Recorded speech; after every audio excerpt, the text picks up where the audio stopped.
Hello, everybody. How y'all doing today?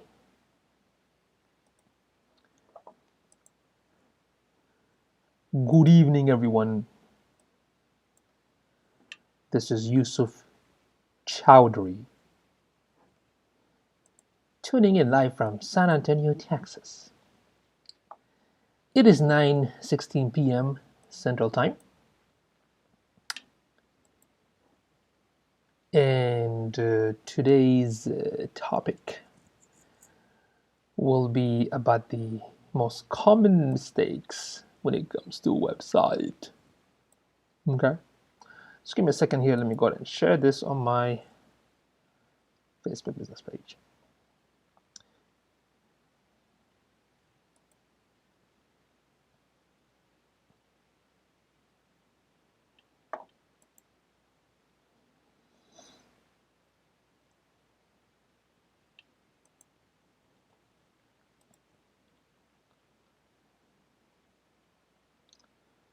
Okay, so let's go ahead and start talking about this subject because this common mistake is so common that it's commonly so common. Okay, yeah, I've been for the past 2 weeks I've been meeting a lot of new prospects and for some reason these sort of issues keeps coming up over and over like nonstop. Okay, so I'm going to mention several of these common mistakes. So I hope you're going to write them down. So we're just gonna go slowly, one step at a time. Okay. So I would say I would start with the first mistake when it comes to a website is not able to understand or identify your target customers or your target audience.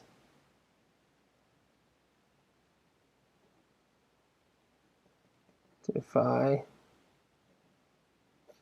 your audience. Okay, that's the first thing.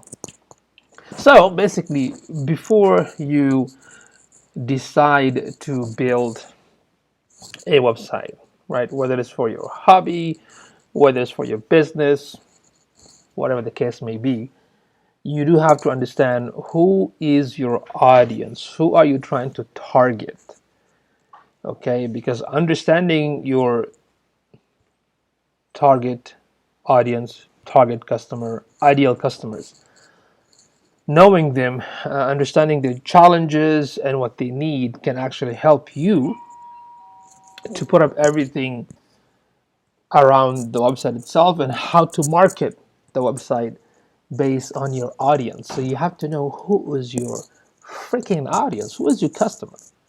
So when we talk about this subject, your ideal customer or your ideal audience, we're talking about their demographic, their buyers. Sometimes we call this buyer's persona, right?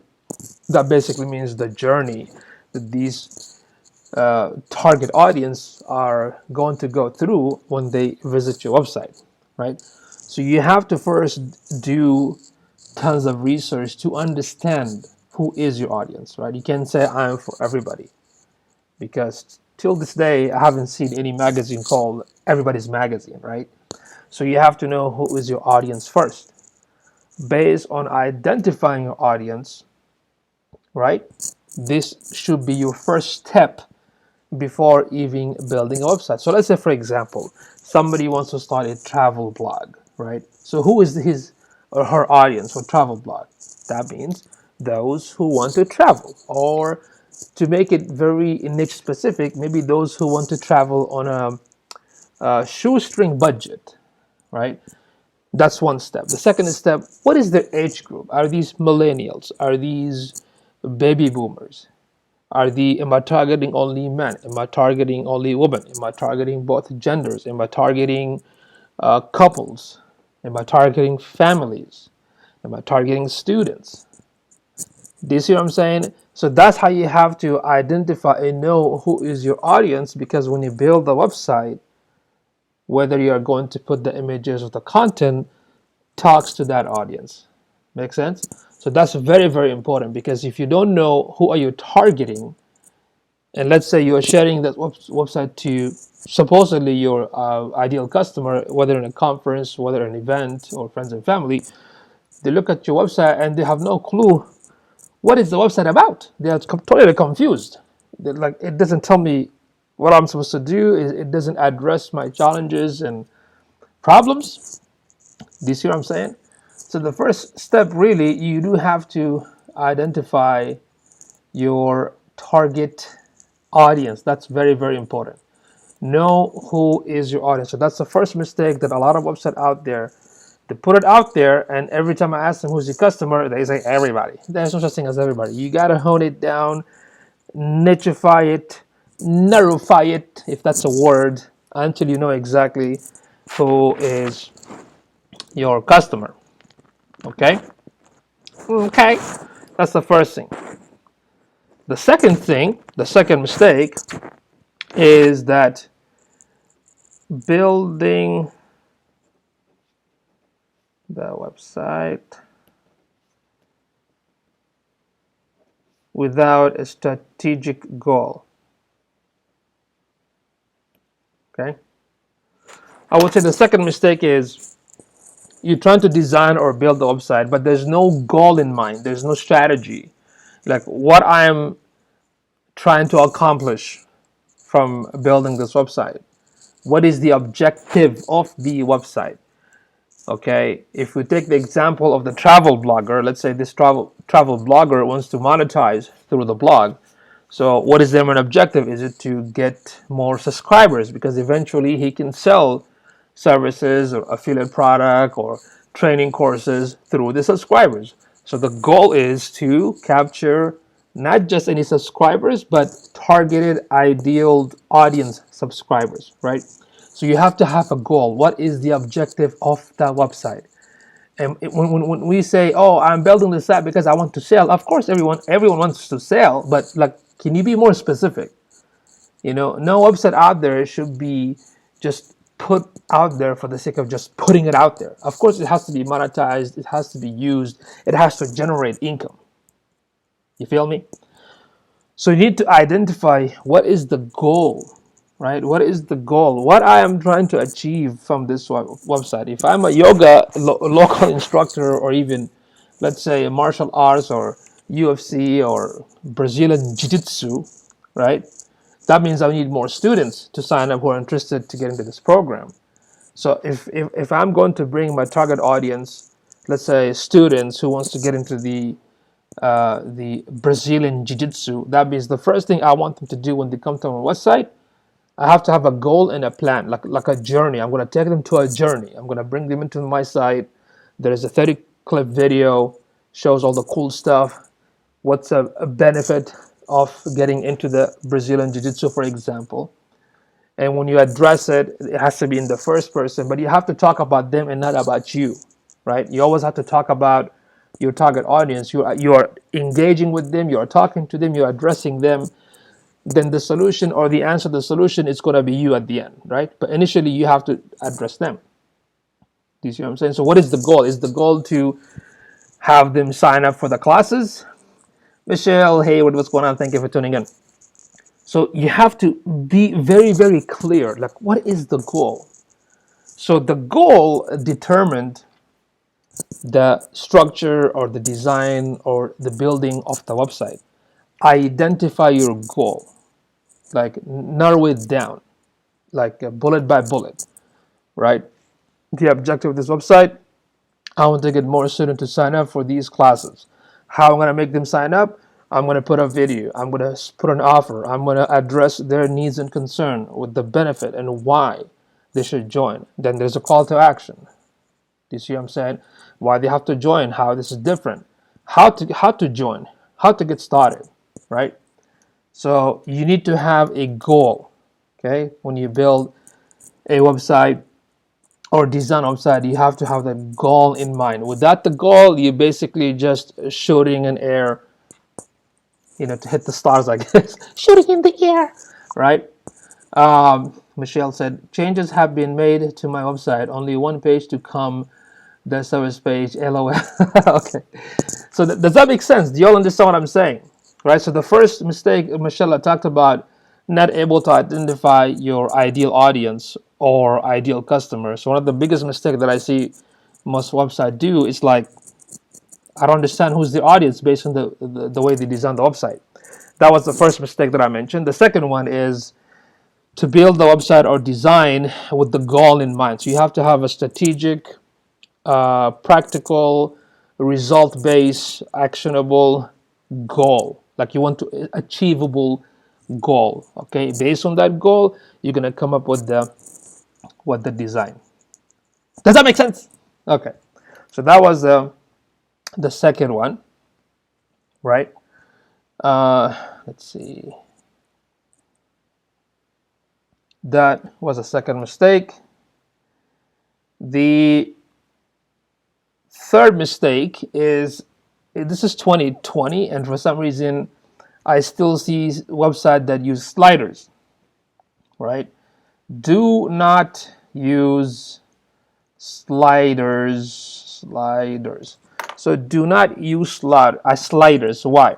For a few reasons. The first one, most mobile devices, the slider don't work pretty well on the mobile devices, and it's very hard for the user to kind of go to the next or third slides. And secondly, most customers don't go to the second slide or the third slide. Okay. And number three, if you give too much, if you give too many actions or too many requests, it's like giving too many information. They're not going to take any action. The best thing is when we talk about knowing your audience, knowing what is the goal in mind, and you want the visitor to focus on that one particular goal, which is, let's say, one main call to action, right? You want them just to do one thing. If you give them too many slides and too many call to action, that's too much. They don't know what to choose, what to pick. That's not how you bring them to the what you call it, the buyer's journey. If you want to take them to a journey, like let's say they look at your video, 3 benefits, they don't want to opt in, but there is a button that says learn more. Okay, they're going to click learn more. It will take them to another page with more information, testimonies, more statistic, more data. Then again, the call to action back for the sign up. Makes sense? So you take them to a journey strategically. But if you give them so many call to action, call us here, sign up and learn and breakdowns and take a selfie, that's too much, right? Especially with the slide. I would say, actually, I've been saying stop using slides in 2018. So don't use slides anymore. So that's a big no-no. Okay. Let's see. What else? So the slides, number 3. Number 4, it's too cluttered. Okay. So I see, again, many websites out there that's too cluttered. I don't know exactly where I'm supposed to look. There's like, you scroll down, there's an image, a copy in an image, so many call to action. I don't know how it's organized. Too much information, too many pop-ups, too many sidebar ads. It's too cluttered. You got to keep it very simple, especially when everything nowadays it's mobile based. That means you cannot think desktop only. You have to think like a mobile. Do you see what I'm saying? So you have to think in mobile. And how does the website looks on mobile in most cases? It's all about scrolling from the top all the way to the bottom. So if you think like a mobile, so you got to keep things simple. All text-based, big fonts, dark color, makes sense? And just basically take them where they need to go. So try to declutter and not too much information all over the place. Declutter your site, because here's the cool thing. We can also talk about some of the tools that can help you to understand, like the heat map. You can use the heat map to understand which area the users usually view or spend their time moving or clicking. So that's another tool that you can utilize after the website is live. Then you can use the data, like for example, Google Analytics and Search Console and whatnot, right? And we're going to talk about some of those tools that every website should have. And again, that's one of the mistakes that most websites don't. So number 4 was, don't make it too cluttered. Okay. Number 5, I've seen some sites that has the video. Let's see. Video on autoplay. Okay, don't have a video on autoplay. You go to somebody's website and automatically it plays the video. That's kind of really annoying because it's so loud. You're in a restaurant, you're watching this video, and suddenly it's so loud, and it's gonna give somebody a heart attack. All right, give the user the option to decide whether if they want to watch it or not.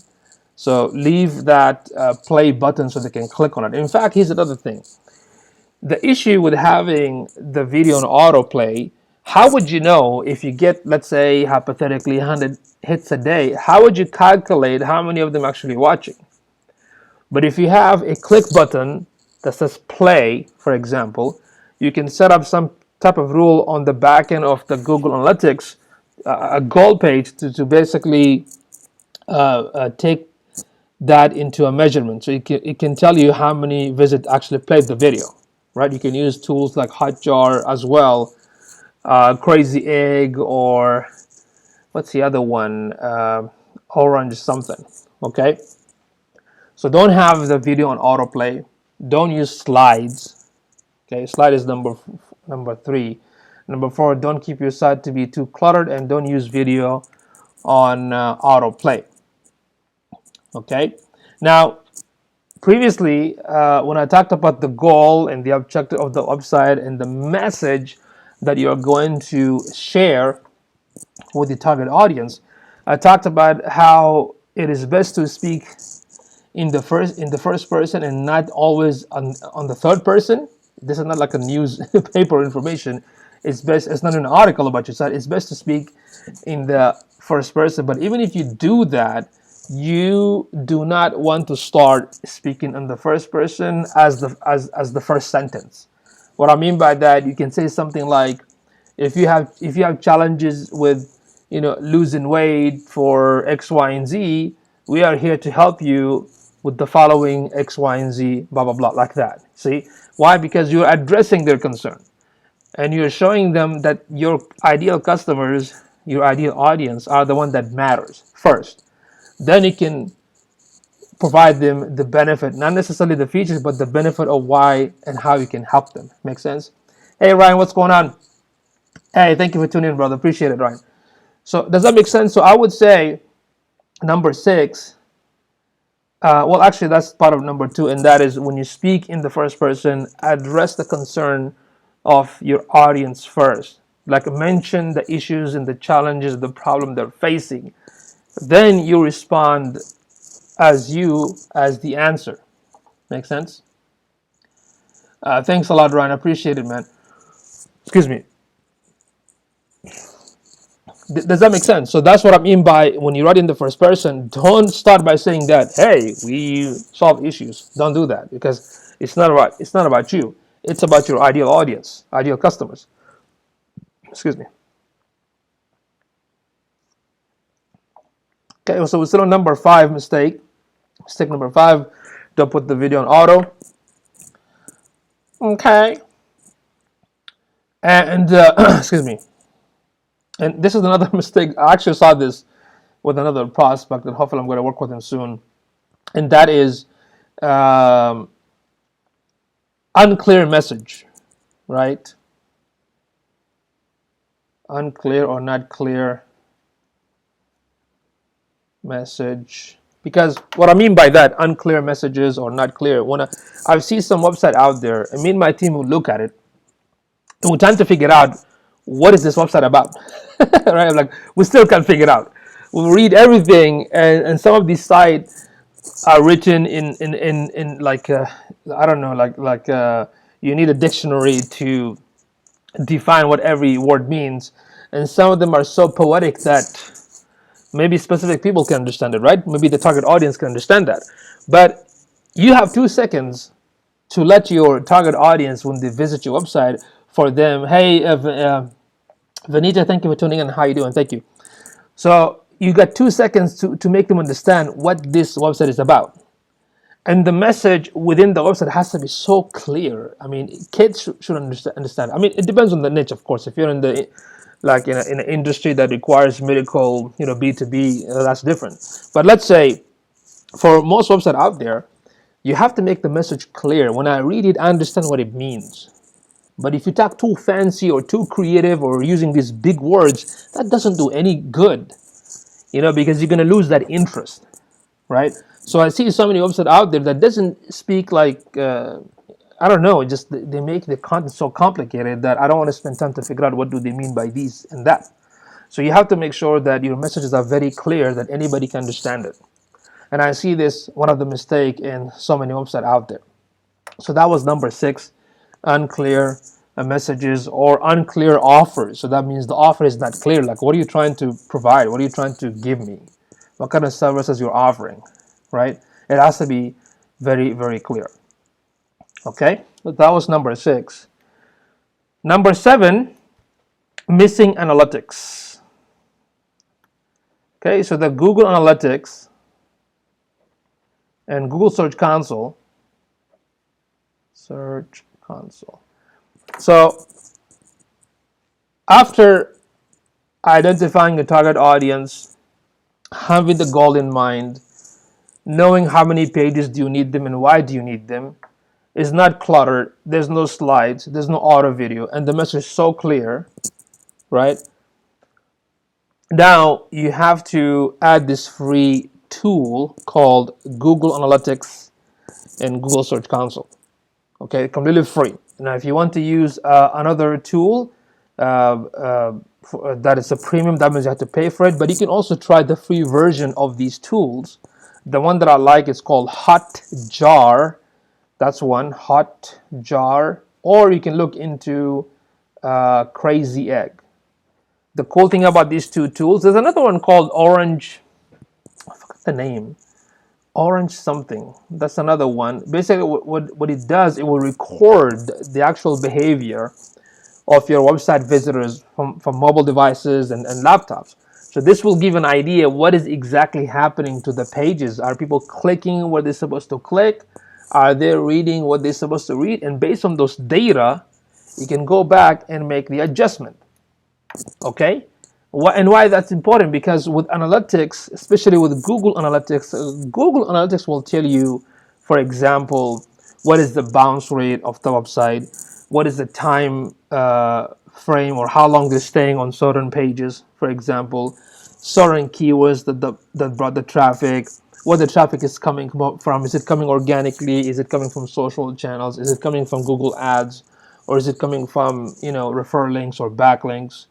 Right? Then you can also set up a Google goal page to identify how many of the visitor that came to the website, how many clicked on the book an appointment, how many clicked on the phone number, how many clicked on certain pages. Make sense? And where the traffic is coming from, which device, which city.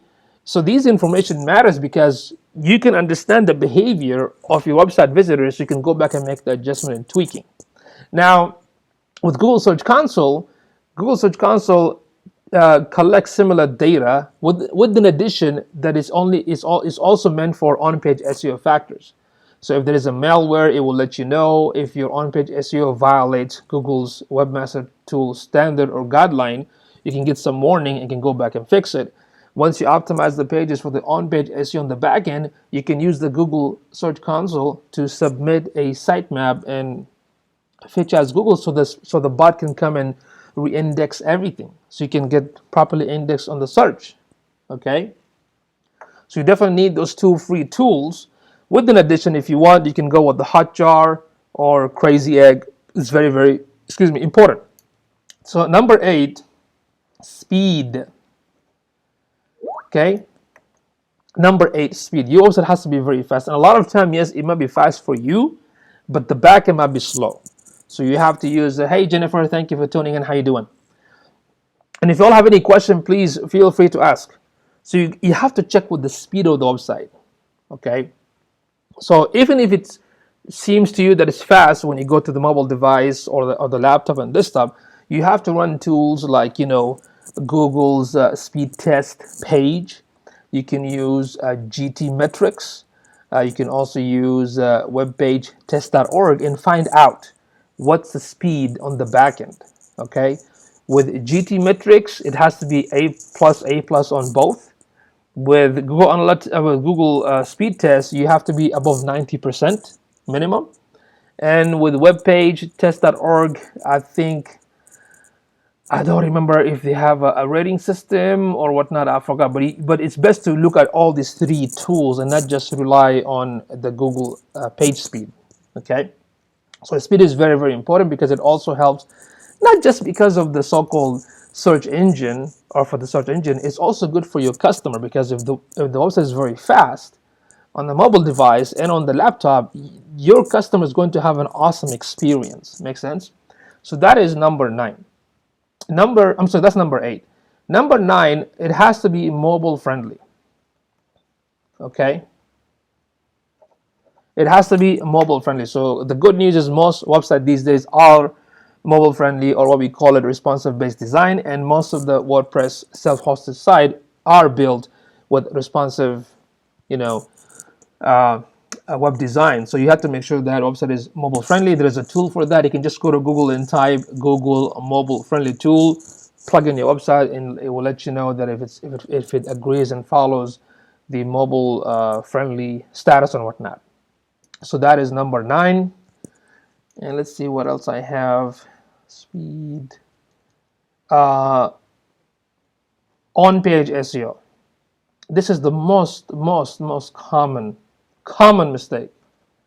I would say 9 out of 10 websites out there don't even have the basic on-page SEO implemented.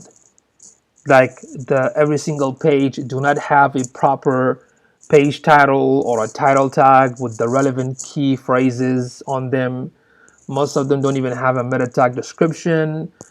Images are missing alternative text for people who are visually impaired or blind. The way the images are uploaded are, what do you call it? The file size of those images are too big. It's supposed to be less than like 1 megabyte. So the on-page SEO is one of the most common mistake that so many websites out there don't implement.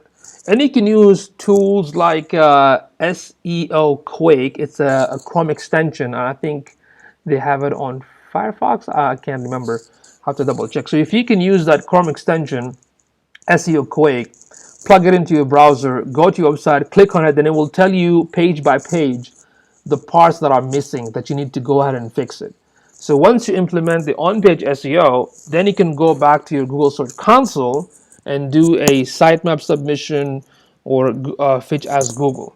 Okay, because that's a very important task. And the SEO part doesn't stop on the on-page, because you also have to implement off-page SEO strategies. We can talk about that later. What are the off-page SEO strategies? Okay.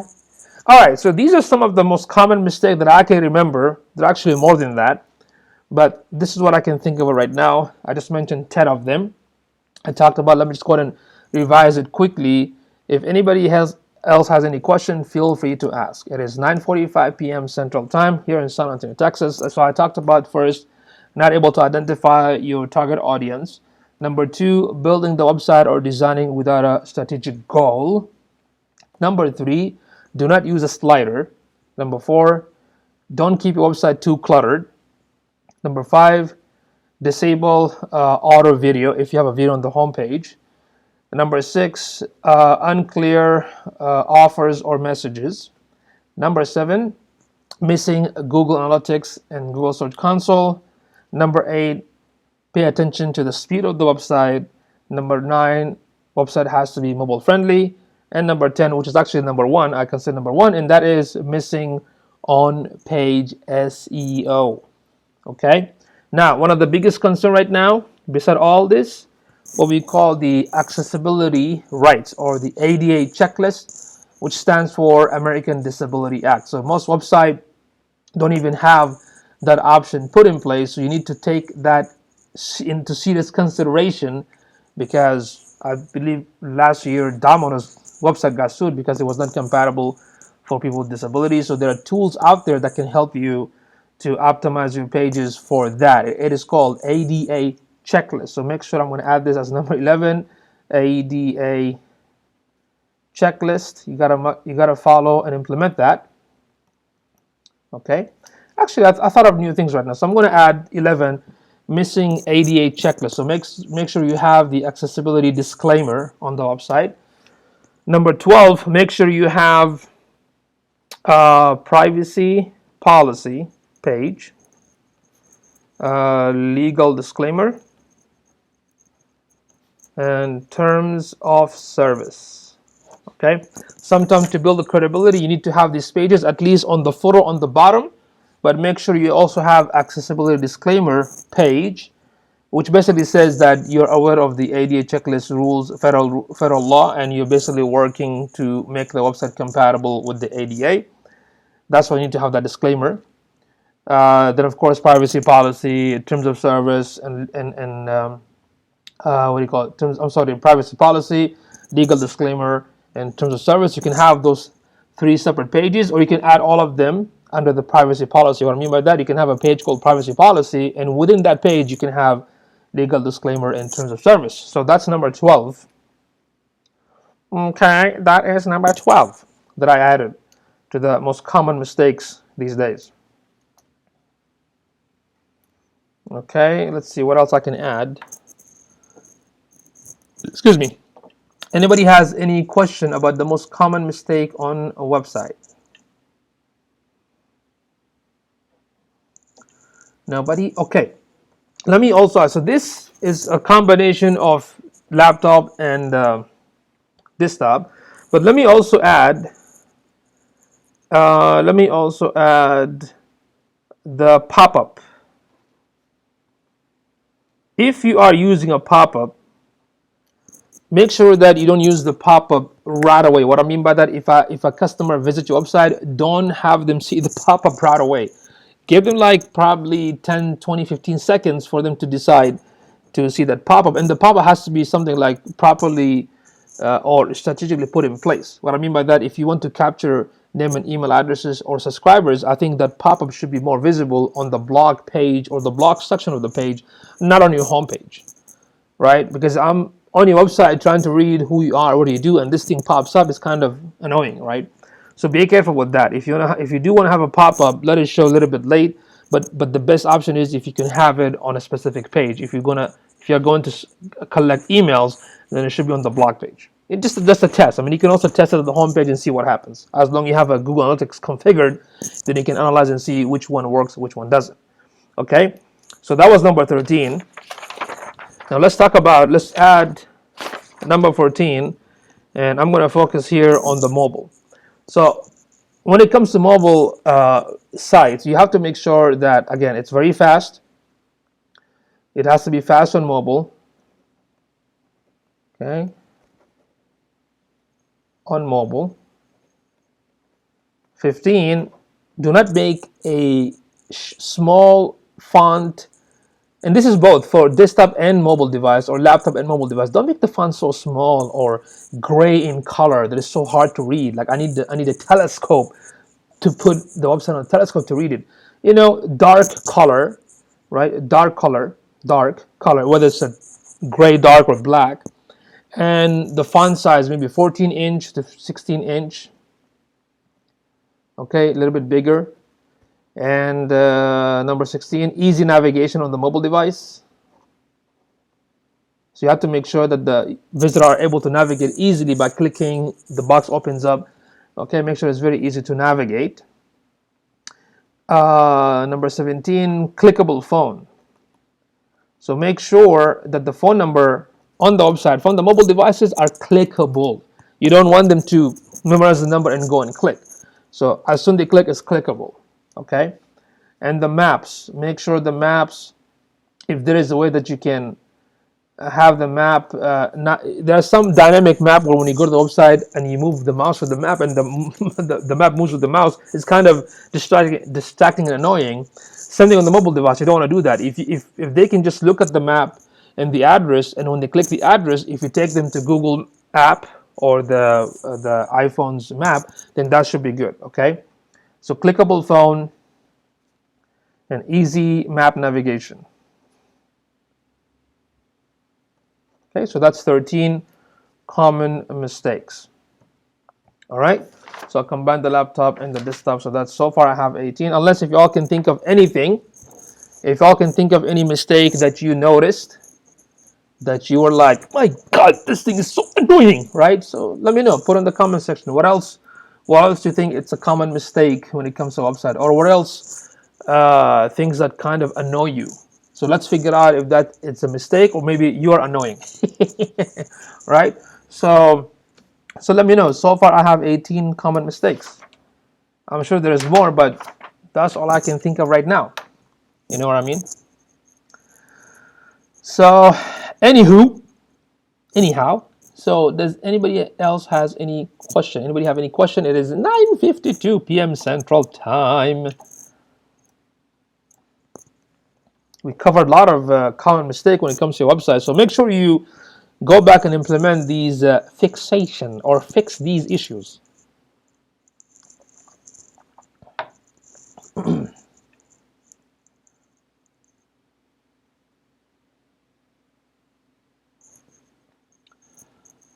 Right, Lashonda in the house. How you doing? How are you? I know you gave up on those stickers. What's going on? How you doing? What's new? I talked about the most common mistake when it comes to a website, whether it's on the desktop or mobile device. So far, I got 18. So let me go ahead through them real quick. If you want to add any common mistake that you noticed, feel free to add. So I basically talked about um, not able to identify who's the target audience before building the website. Building the website without a strategic or proper goals. Okay. Hey, Sherry, what's going on? I started at 9 o'clock. Where you been? I took your advice, but you were not here. Shut up, Siri. Okay. Number 3, don't use slider. Number 4, don't make the website too cluttered. Number 5, turn off or avoid video on auto or autoplay. Number 6, unclear offer or messages on the website.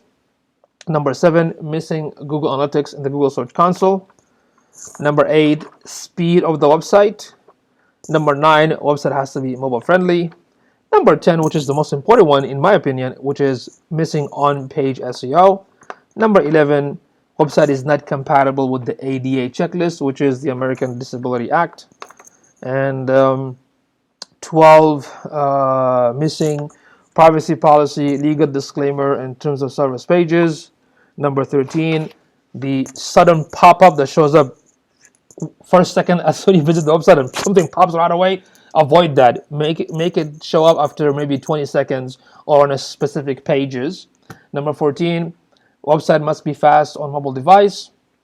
Use dark fonts with 14-inch or 16-inch size. Number 16, use easy navigation. That means it's very easy to navigate on the laptop and the mobile device. And number 17, make sure your phone is clickable from the mobile device. And number 18, easy navigation on the map. Okay, so these are the common mistakes that people have to fix. When I said easy navigation, that means it's not easy to navigate, so make it easy navigation. Map. Lashonda, let's see what you're saying. Excuse me. I'm good, sir. How are you? And your stickers. I'll have to watch the replay to this. I'm late. Oh, no problem. Please watch the replay and do type replay on the comment section. Yeah, I told Siri it was annoying. Siri was, I don't know why she was talking to me. You know, crazy Siri, like some woman. Uh, thank you, Lashonda. I'm glad. So yeah, if you go back to the replay, I covered so far 18 common mistake. I'm sure there's more, but this is all I can think of right now. But if you can share with me any sites that you are having annoyance or trouble or frustration, let me know. What are some of the things that annoys you when it comes to a website on a mobile device or a desktop? You know what I mean? So feel free to share your experience. Okay, everybody. Anyone has any question about common mistake on website? It is 9:56 p.m. Central Time. And by the way, folks, if I can't even talk, if you are all, and it's English, If y'all, since I'm from Texas, right? If y'all enjoyed this live streaming, do me a favor, invite some of your cool friends that will benefit from this, or tag them, of course, after you took their permission, or share this live streaming. I would highly, truly appreciate it and continue to provide something that will benefit you. Color scheme, too many moving graphics. Yes, we talked about that. That was number 4, too cluttered. When it comes to color scheme, non-working links. Yep, that's a good one. Let me add that one. Number 19, broken links. That's what non-working links are. I'm glad you added that. So that's number 19. Thank you. When it comes to color, there's this awesome tool that my neighbor here shared with me. It's called let's see, is it a it's called it's what is it called? It's called, oh no, not this one. Let's see, is this one? Let's see, what is it? What is it? Give me, I think it's called color. Let me search for this amazing tool when it comes to like color scheme. There's a psychology behind it. Where did you go? Oh, there you go. Yes, I found it. It's called hello. It's called oh my god, it's amazing. It's called let me show you first. Let me share the screen. Okay, let me share the screen real quick. I'm going to show you what I'm talking about. This is an awesome tool. My designer loved it. Let me show you. Look at this website here. So the cool thing about this is for designers. So basically, let's say you're going to pick one color, and it will show you what matches with that color in terms of design, in terms of building a site. And of course, as you know, there's a psychology behind it. So this website is called Colors with COOLORS.co. It is super amazing. Once you start using it, you're going to pick any color. It will show you a bracket of what colors can match with particular colors. So this is when it comes to branding, when it comes to logo design or branding design or whatnot, or for your business. This is super helpful. Okay, so check it out. Palette collection. Look at all this. Okay, super awesome. So check it out right here. Colors with double O, COOLORS.co.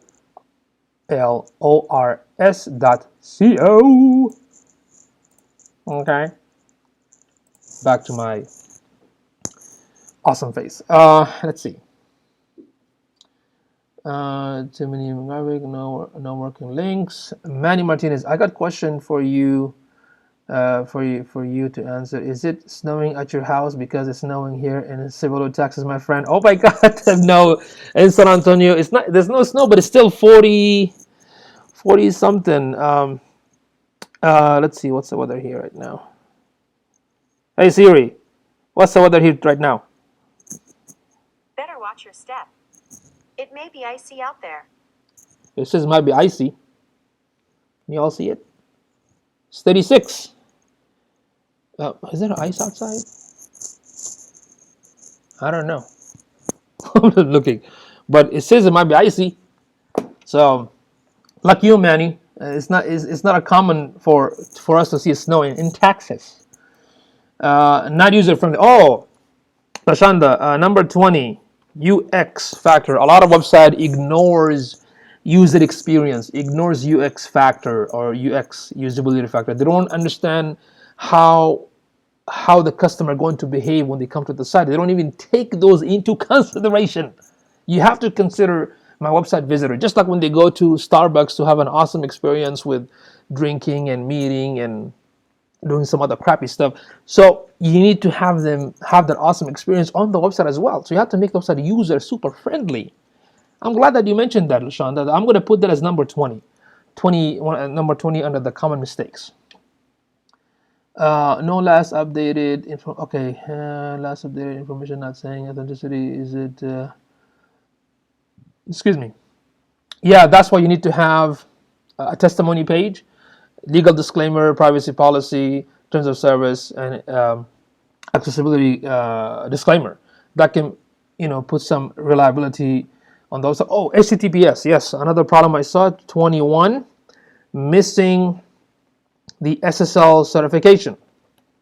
And with the SSL certification, guys and ladies, this is actually a must. It's not a choice anymore, because what happened right now is mandated by Google. Number one. Number two, there are some Chrome browsers that the user did not update. So if they visit your website and you don't have the HTTPS, it will say this website has some issues, like a red alert, don't visit, right? Some sort of scary warning, and you're gonna lose this traffic. So you gotta make sure that you have the SSL certification from your hosting provider. Okay, so that was a good one. LaShonda said snow here in Michigan. Of course you're gonna snow in Michigan. Texas, we hardly get snow here. In fact, a couple of years ago here in San Antonio, we saw like a few snow. In fact, I even probably have a Instagram video right there on that one. But I think last time it snowed in San Antonio was like in the 80s. Yes, the SSL certification is missing. I've seen so many websites missing with that, and that's very, very important, right? So that's 21 common mistakes that we discussed tonight. So if you guys have more you want to share, let me know. I'm sure there are other mistakes out there that I probably missed. Okay. So anywho, it is 10:02 p.m. Central Time. It's been almost an hour. Does anybody have any questions? Anybody has any question? Don't forget to tag your colleagues, invite, and share. And let me know what subject do you all want me to cover tomorrow around the same time. I'll do my best to do it at 9 p.m. since Sherry asked for it. But I was really planning to do it during the day. I want to test it because I know a lot of people are awake during the afternoon or after 5 p.m. Let's see. Can we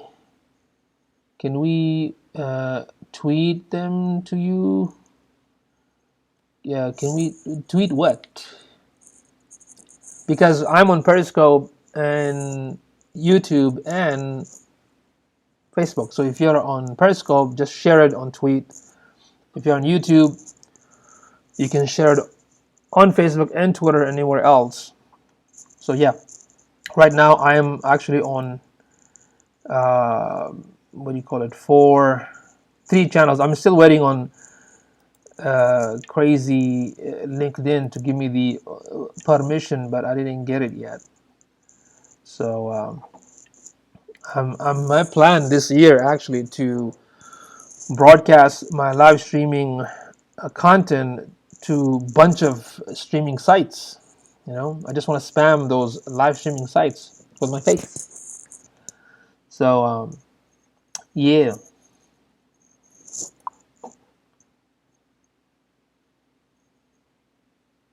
Oh, I'm sorry. I apologize. So you want me to talk about Twitter tomorrow? Sure. Okay, we'll talk about Twitter tomorrow. Yeah, we'll talk about that. More website mistakes. Tweet more stuff for this topic. Oh, okay. So you want me to tweet about this topic? Okay, I'll have my team start pushing those content out. But if there's any specific subject you want me to talk about tomorrow, let me know. If not, then I'm just gonna do the ask anything about digital marketing, and it's gonna be open Q&A session. All right, folks. Anybody else has any question about common mistakes on website? Do let me know. It is 10:05 p.m. I'm gonna wait for 1 more minute. If nobody asks, I will bounce. She's like, no, Lasanda, what? Come on. You're like throwing some words like a puzzle. Are you on your mobile device? Open your laptop and put a big comment. What I meant, give me a minute. Oh, look at you. What happened there? I meant give me a minute to Tayo. I didn't mean typo. Okay, I'm just gonna wait. I'm gonna wait. Okay. I'm gonna give you 2 minutes. How about that? Huh? I'll give you 2 minutes. Can we tweet you more? Website mistake. That's what I meant. Can we tweet you more. Yeah, of course. Can we tweet you more, or is that a mistake? Yes, you can. Yes, absolutely. We can even have a conversation there. Right? Of course you can tweet. Yeah, I figured. You're on this. Are you at home or still working?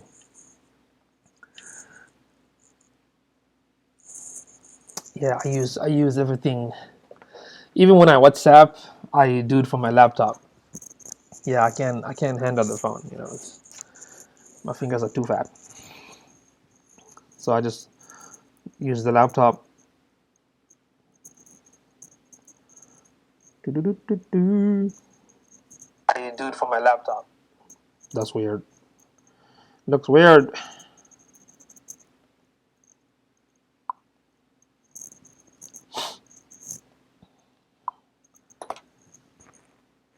Oh, so you basically on your bed. Watch out. Make sure you turn on the light because that phone screen is not good for your eyes. Okay.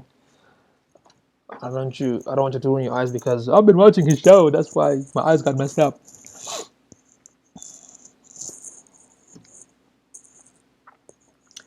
Okay, folks, it is 10:07. Anyone else has a question about common mistake on website?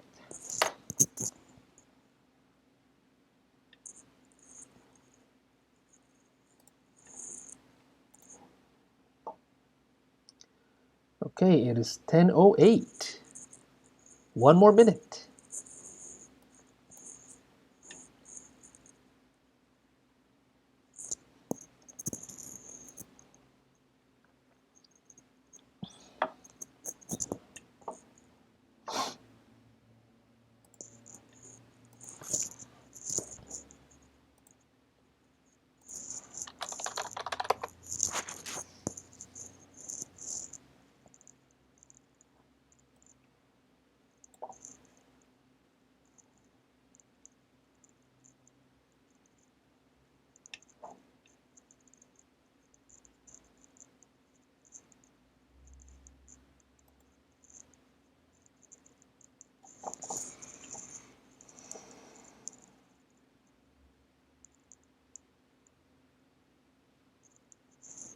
Okay, no more questions. Okay, all right, folks. It is 10:09. Thank you so much for tuning in. I really appreciate it, and thank you for those who's going to watch that replay. Make sure you tap the word replay on the comment section so I would know. And if you have any more questions, leave it on the comment section. If there's any topic you want me to cover on online marketing or business, do let me know. And I'll do my best to come back tomorrow around the same time, 9 p.m. If you don't see me at 9 p.m., for sure I'll be at 10. You're most welcome, Sherry. Thank you so much. Cue Jeopardy music. Well, actually, this Ecom, this is an awesome application for Mac. You can do all this stuff. You can have like a what do you call it? 50-second intro. You can have music. You can have sounds, special effects, a lot of cool stuff. But man, I'm not doing that for now. I'll probably do that later. You know what I mean? Right now, I'm just focusing on dropping, those values and see if folks going to benefit from it. Later on, I'll tweak it, adjust it, fix it as we go, because I do want people to go live as well, right? I want them to start live. It doesn't have to be perfect. Just go live, share content, build an audience, and just slowly adjust it, fix it, tweak it, improve it, right? If you dump everything in the beginning, most people are not going to take any action. So I'm basically making some mistakes on purpose because I want people to take that initiative. You know what I mean? All right, folks, thank you so much, and y'all have a good night. Is it snowing? I don't think so. I'll see you all back tomorrow. Bye-bye.